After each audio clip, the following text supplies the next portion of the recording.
તે ગુરુવારે છે ને મારો છોકરો 7 વાગે રમવા નીકળ્યો. મેં કીધું ઘરે કેમ નહીં આવ્યો? કે મમ્મી 5 મિનિટમાં આવું એમ કે. પછી મેં વધવા નીકળી છોકરાને, છોકરો કઈ મળ્યો નથી. પછી મેં બધું જલાલપુર વધીને આવી, પછી પોલીસ સ્ટેશનમાં નોંધીને આવી હતી.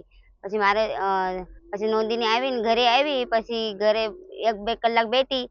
પછી 10 વાગે એટલે કોઈને ચપ્પલ મળી મારા છોકરાને, એટલે યા તલાવમાં ખાડામાં અમે શોધ કરી. મારા પોરાની ચપ્પલ છે એમ કરીને શોધ. પોલીસને અમે કેસ લખી, પછી પોલીસને બોલાવી બધા આવ્યા. અત્યારે ભેગા થયા, ત્યાં પતરા લગાવો અને લાઈટ લગાવો અને વોચમેન મૂકો. મારો છોકરો ગયો એટલે બીજાનો છોકરો જવાનો નથી. અમારી એ માંગણી છે, બીજું કઈ માંગણી નથી.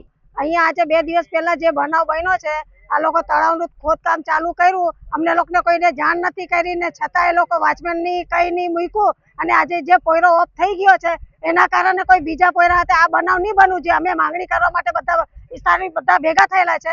અને આ લોકો અમને એમ કે તમે અરજી લખો, નગરપાલિકામાં જાઓ, પછી તમે કામ બંધ કરાવો. અને અમે એમ કહેવા માંગતા છે કે પહેલા તમે પતરા લગાવો, વોચમેન મૂકો ને લાઇટનું કામ કરો, પછી અમે લોકો આ લોકોનું કામ ચાલુ કરવા દેશું, નહીં તો કામ બંધ કરવા. પણ પોલીસ વાળાના કઈ ઇજ્જત રાખીને અમે લોકો કામ બંધ કરાવવા નહીં ચાહતા. કે અમે એમ કહેતા છે કે નહીં, પહેલા અમારું કામ થાય પછી અમે બીજું અમને કઈ જોતું નથી.